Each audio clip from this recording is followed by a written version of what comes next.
एक गांव में एक बूढ़े बाबा अपने बेटे और बहू के साथ रहते थे। बेटा शहर में नौकरी करता था और बहू गांव में बाबा की सेवा करने का दिखावा करती थी। असल में बहू बाबा से हमेशा चिढ़ी रहती थी। वह उन्हें ताने मारती, अनदेखा करती मानो वो कोई बोझ हो। एक दिन बहू ने सोचा, अगर बाबा घर से चले जाएं, तो मैं आराम से रह सकूंगी। उसने बाबा से कहा, बाबा जी, पास के जंगल में एक संत आए हैं जो हर दुख दूर करते हैं। चलिए उनके दर्शन कराते हैं। भोले बाबा मान गए और बहू के साथ जंगल की ओर चल पड़े।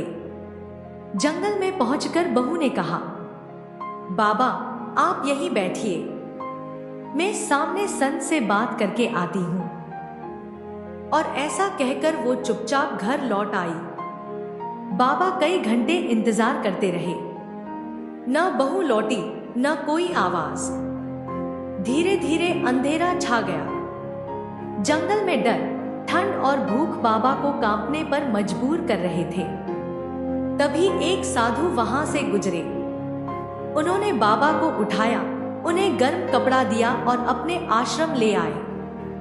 वो साधु और कोई नहीं, स्वयं भगवान नारायण थे, जो इंसानों का असली चेहरा देखने पृथ्वी पर आए थे।